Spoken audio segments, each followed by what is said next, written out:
On tonight's CTV News, Christchurch landlords are listing rentals at eye-watering prices on Trade Me. University of Canterbury Law Students go into bat for beleaguered residents battling EQC. And the Under-20 FIFA World Cup made an appearance in the city today.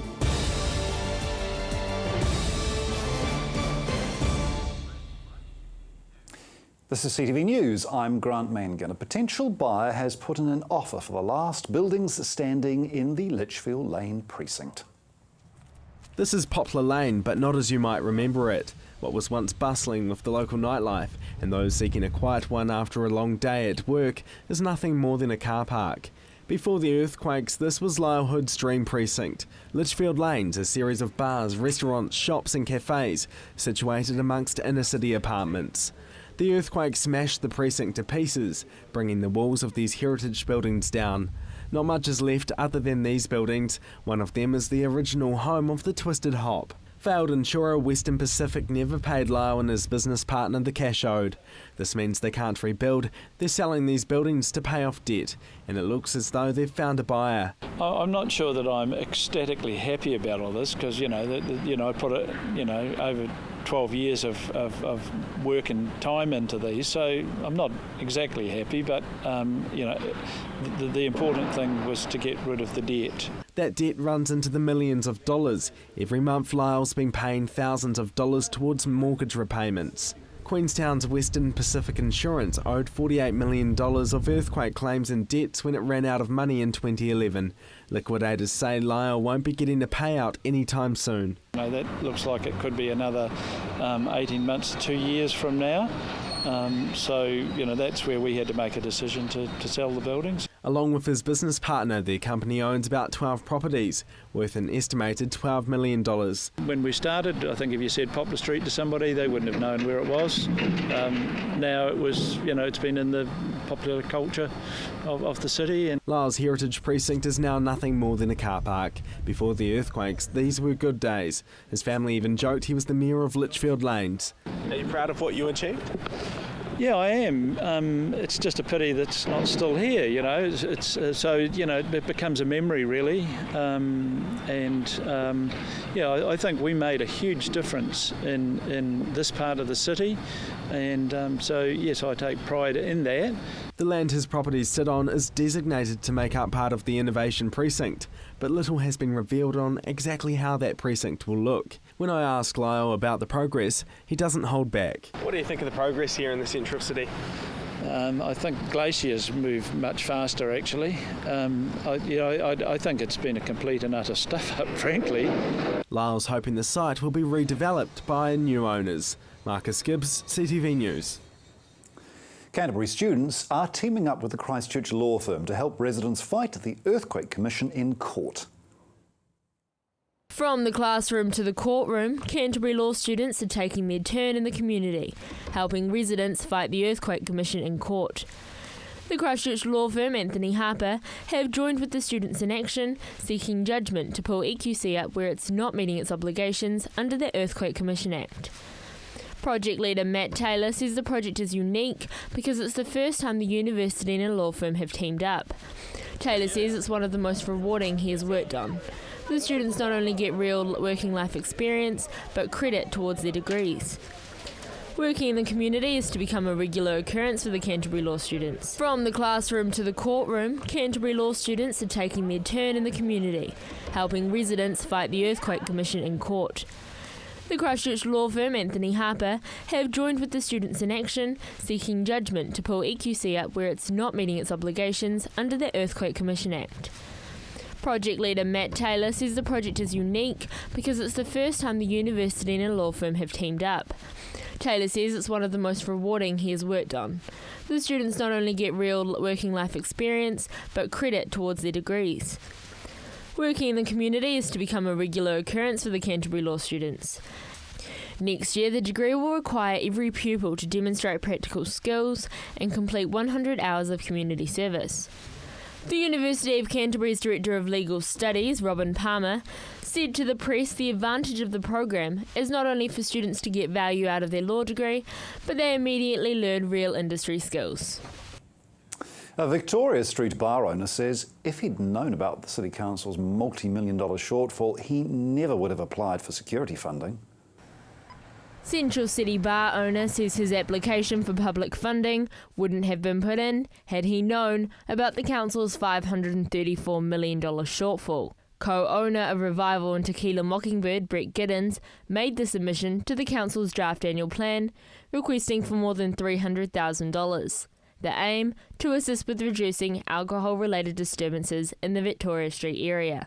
Giddens applied on behalf of the Canterbury branch of Hospitality New Zealand. He says the Christchurch City Council had suggested the application be put forward, and he believed there was a possibility of funds available. Suggested by the council to actually make that an application for the funding is because they had street safe officers that were actually decommissioned, so there's actually some potential funds sitting there. So if we didn't have that suggestion, there would have been no application made. The 6-week trial of the Victoria Street Safe officers commenced last weekend. Giddens says regardless of taxpayer money, the initiative will go ahead. Giddens says it's about being proactive rather than reactive. He says it's about keeping an eye on the situation before it becomes a problem. Trained security guards that are going to be going up and down Victoria Street on Friday and Saturday evenings, and it's just really to make sure that we're creating a safe environment, people are looked after in the streets, and really trying to minimise any kind of potential disorder that could arise. Marjorie Montai, street runner of the Victoria Residents Association, says anything the pub owners do to try control the disturbances has to be positive. We would be most unrealistic and unappreciative, not to say that, of course, trying to do things to mitigate the problems is a good idea. 175 Victoria area residents gave suggestions on the final submission in the Christchurch City Council's local alcohol policy consultation. She says, across the border, what residents want is for bars to close earlier. If they closed at 1 a.m., which is still later than what is allowed in any other residential area, if they closed at 1 a.m., they wouldn't need any of that additional patrolling or additional security, because up to 1 a.m. is quite different. The previous council put together a draft of the local alcohol policy last year, which set restrictions on where and when alcohol could be sold in Christchurch. Brett Giddens says the draft for the policy is now an old document. He says it needs to be changing as the city develops. I think we're in a bit of a transitional environment with the city, so residents are going to have views on the times that alcohol's sold irrespective. Personally, I think 1 a.m. is too early for a central city environment, and 3 a.m. is more appropriate. Current Mayor Leanne Dalzell halted the local alcohol policy, pending the outcome of legal action in other parts of New Zealand. The document is now waiting at Council for its final step, the appeal procedure. Joelle Batista, CTV News. The Minister calls Christchurch's housing woes a challenge, but community advocates call it a crisis. Christchurch is in the middle of a housing shortage. There just aren't enough to go around. That's the media hype. So why then are there 150 listings on Trade Me for rooms and houses below the average rental price? If you're after one bedroom, you can snap one up for only $130 a week. The cheapest 2-bedroom unit starts at $270, and a 3-bedroom home can be rented from $340 a week. On paper and online, it looks as though it should be easy enough to find a flat. So on Saturday, I went to a viewing for a 3-bedroom home, priced at $450 a week. According to a recent Xero report, that's just $10 shy of Auckland's average weekly rental price. The viewing started at 2 p.m. I arrived 5 minutes late, and already a crowd had started to form. This couple were one of the first to arrive. They live in Timaru but are so desperate to find a flat in Christchurch, they're travelling here twice a week for viewings. Being in Timaru and trying to bring ourselves towards Christchurch is quite hard, especially with the housing market being quite expensive, and it's just a struggle for us guys that have average incomes. Their quest for housing is costing them $120 a week in petrol, money they could be saving for ever-increasing rental prices. The chance to increase their incomes is what has motivated the young couple to relocate to Christchurch. I can walk into a job straight away as soon as I get here. Just need a house. Just need a house. Yet whenever they turn up to a viewing, so too do dozens of other desperate people. It's all about hope, really. And hopefully a bit of luck as well. Yes. Luck on our sides. Nicole and her partner have been facing a similar problem over the last 5 months. It's not that there aren't houses available, it's just that demand quickly outstrips supply. They've looked at 50 different rentals during their 5 months hunting. Time's running out. They need to be out of their current place in just a few weeks. I've been to viewings all this week and heard nothing so far. So hopefully this house is going to bring me good luck and I'll get it. The landlord says demand is so high, some people have offered to pay her more than the listed price of $450 a week. After seeing dozens of people come through her home, she can only choose one family or couple. You just have to say sorry to lots of people. Yeah, just feel bad. Feel you can't help them. So a bit helpless. Which means most of the desperate people wanting her flat will miss out. Marcus Gibbs, CTV News. Coming up, the people of Christchurch were gifted the country's first solar phone charger today at the Restart Mall.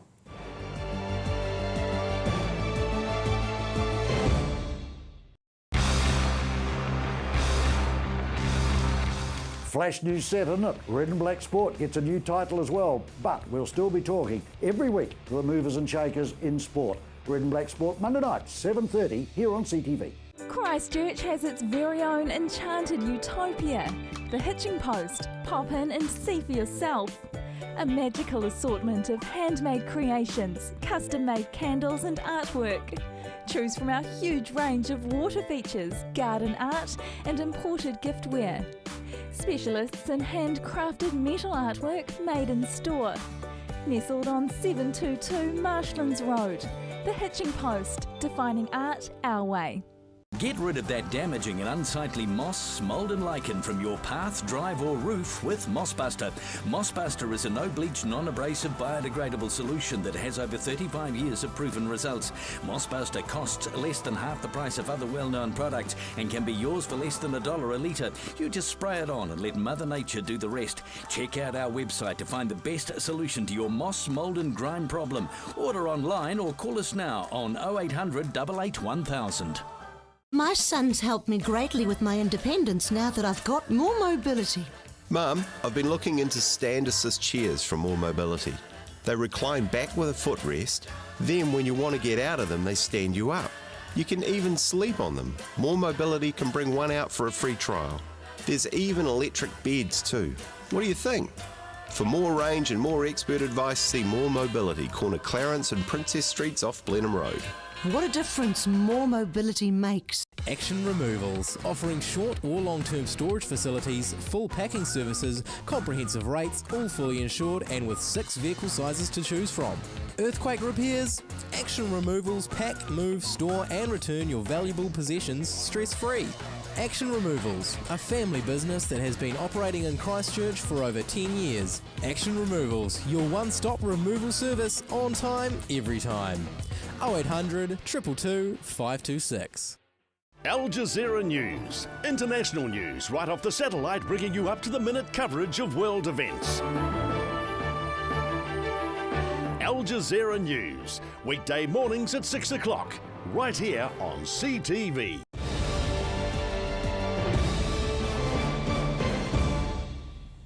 The country's first public solar charge table was launched today at the Restart Mall. Since the invention of the smartphone, consumers have been frustrated with poor battery life. How annoying is it when the device we rely on more than any other is nothing more than a paperweight? Usually about twice a week when I forget to charge it up, so yeah, something like this is very handy, I think. Yeah. He's talking about the new solar charge table that's been unveiled in Restart Mall. It's a place for people to gather and charge mobile devices such as smartphones and tablets. What I love about it is that it's Christchurch innovation. So the whole point really of the transitional cities, which will go way beyond sort of the rebuild of Christchurch, is that it enables us to showcase innovation and to try different things. Crowds were quick to line up and test out the table. Great bit of technology to be able to just come along and charge up any of your devices, because invariably you're running out of power, so this is very convenient. It was developed and built in Christchurch by SolarBright in conjunction with E&I Engineering. It will be located within the food court at Restart as a trial to gauge future public demand and possible improvements. They've made it, and basically what we're doing is using it as street furniture, so it's even at their expense. That expense is about $7,000. That's how much it costs to make one of these. The idea behind it has been bubbling away inside Pat Martin for more than 3 years. It was after the earthquakes when we couldn't charge our phones because we had no power. I started thinking about it then, but actually designing it and working on it for probably the last 16 weeks, something like that. This table's a prototype. The council hopes to roll out the table around the city, and the company hopes to fill town centres around the country with tables. 6 Christchurch companies produce parts for it, so if it's successful, it could mean a boom for the local economy. And we're quite happy to manufacture 10,000 a month if we have to. So you could soon be seeing tables like this all over the region and the rest of New Zealand. Marcus Gibbs, CTV News. Fans of the Under-20 FIFA World Cup were excited as the trophy made an appearance in town for the day. It's in town for one day only. It's cool. It's amazing. I mean, I've never seen it before. It's a once-in-a-lifetime sort of experience. It's the FIFA Under-20s World Football Trophy, making its way around New Zealand throughout the month, a chance for the up-and-coming generation to catch a glimpse and meet some of their idols. The kids are absolutely stoked. They loved it. They loved meeting Ben Sigmund, and they really enjoyed seeing the trophy and having a chance to, have a bit of a kick around on the kicking wall. Christchurch City Council has paid $700,000 to host 9 games, including a semi-final, when the FIFA Under-20 World Cup tournament comes to town next year. We're trying to raise awareness that there is a World Cup happening in New Zealand next year in June, as well as in Christchurch, and we are very fortunate that we actually have a semi-final in Christchurch as well. It's estimated more than 7,000 overseas fans will pour into New Zealand. Emma Cropper, CTV News. And still to come, the sport, traffic and weather updates.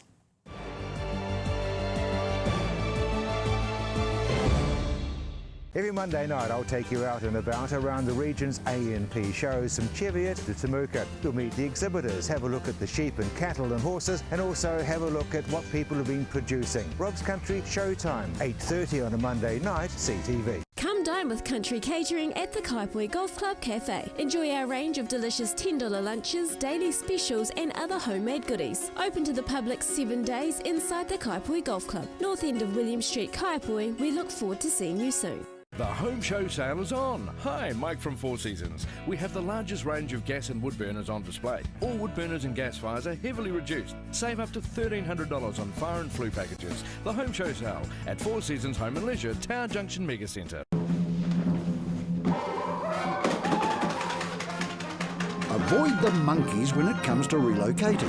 Trust A1 Movers, a family business since 1993 that guarantees a professional job every time. We carefully handle and wrap your valued items, ensuring they have a safe journey. Secure storage and insurance options are also available. A1 Movers, the careful, caring moving company. Oi!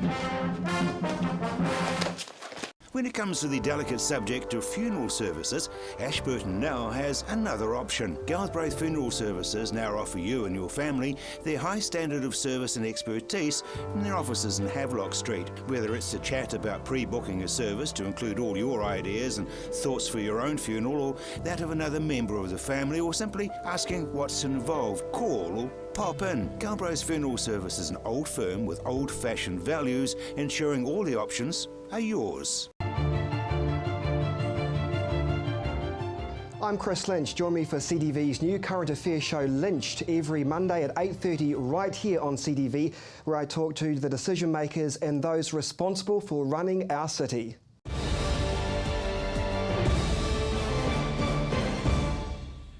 Here's Gordon Findlater with all the weekend's sporting action.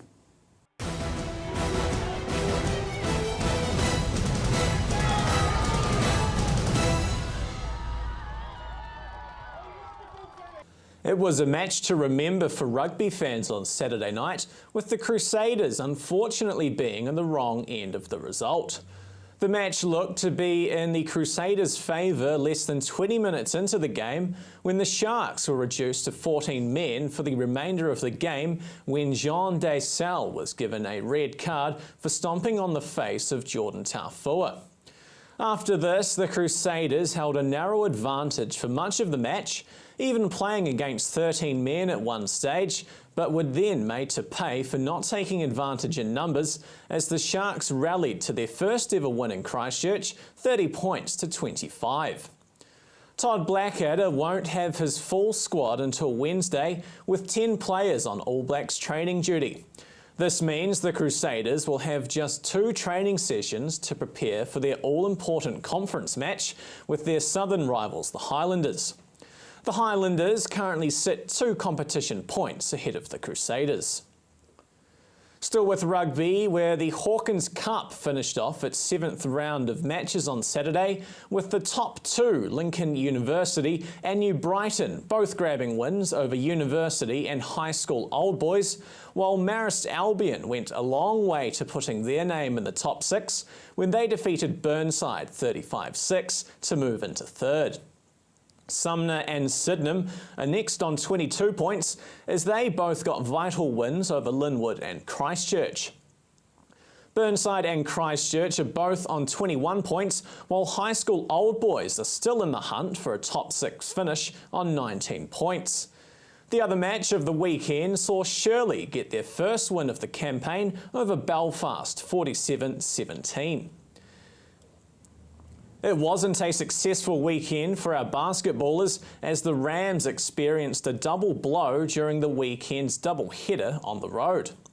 On Saturday, the Rams were in Taranaki when they went down 99-92 to the Mountaineers, while on Sunday things took a turn for the worst after the Rams held a strong advantage early against the Auckland Super City Rangers, only to fall to an eventual 112-97 defeat. The Rams' next game is at home this Sunday. The Mainland Tactics continue their race to avoid the wooden spoon tonight when they take on the Waikato Bay of Plenty Magic in Mount Maunganui. With just 3 games remaining in this season's campaign, attention has turned to next season, with current coach Lee Gibbs ending her 3-year reign at the conclusion of the season. Former Silver Fern and current assistant at the Tactics, Julie Seymour, is believed to be an early favourite for the position after gaining endorsement from former Silver Ferns captain Anna Stanley. Tonight's match against the Magic gets underway at 7:40. And finally tonight to football for a quick update on the Mainland Premier League, where the table is taken on a top 4 and bottom 4 look after 9 rounds. Cashmere Technical are still to concede a goal after their 3-0 win over Nomads, while Western, Ferrymead Bays and Nelson Suburbs all recorded wins to leave an 8-point gap between Nelson in 4th and Hallswell in 5th. You're up to date with the latest in local sport. I'm Gordon Finlater for CTV Sport.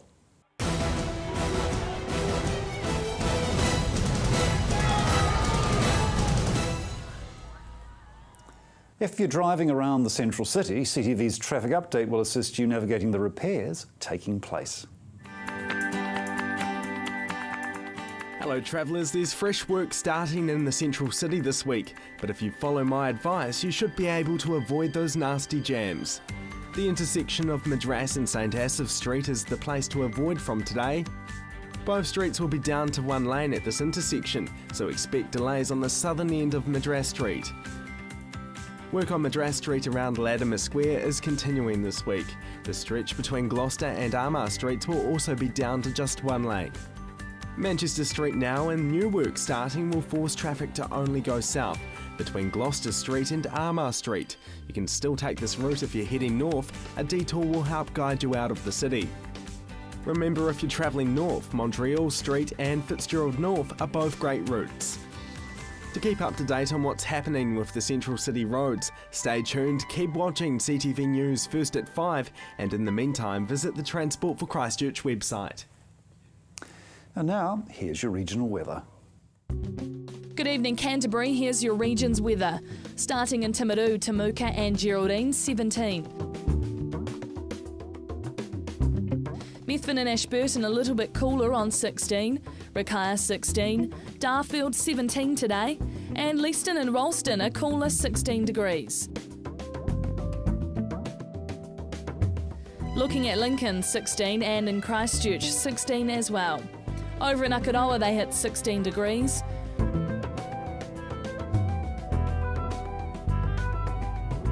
Crossing the Waimakariri River at Rangiora and Kaipui 17, and north towards Amberley 17 as well.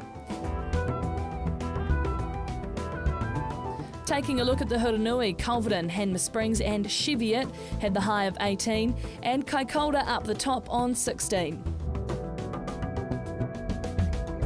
Looking ahead at tomorrow's weather, Timaru a fine and mild Tuesday in store with high cloud increasing during the day and increasing northwesterly winds. Tonight's low 6, tomorrow's high 18.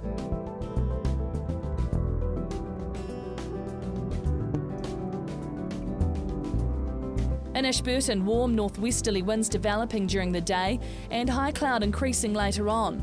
Tonight's low 6, tomorrow's going to hit a high of 19.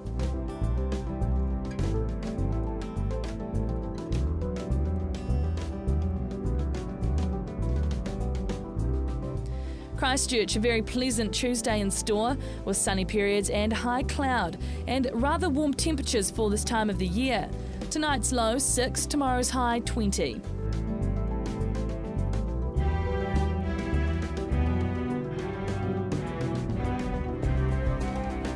Kaikoura, a fine and mild Tuesday in store with high cloud increasing during the day and increasing northwesterly winds. Tonight's low 6, tomorrow's high 19.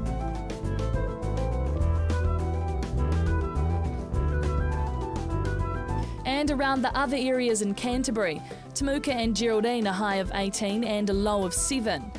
Methven fine with some cloud hitting a high of 18. Rakaia expects some cloud, a low of 7 overnight and a high of 18. Darfield a high of 18 and Leeston a high of 19 with some cloud.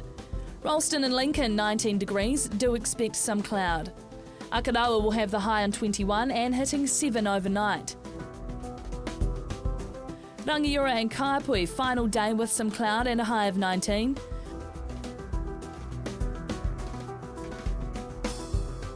Culverton, Hanma Springs and Cheviot at the low of the region on 16 and hitting 6 overnight.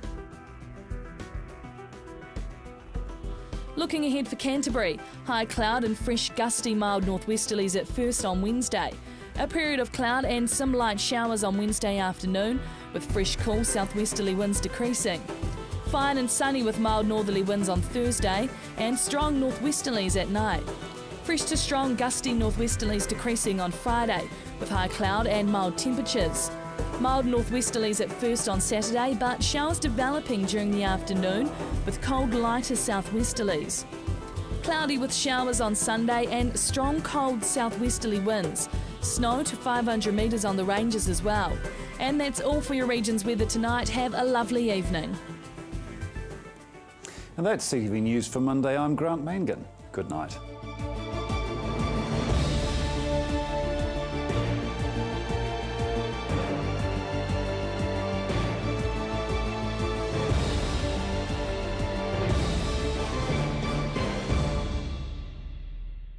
Supporting local content so you can see more of New Zealand on air.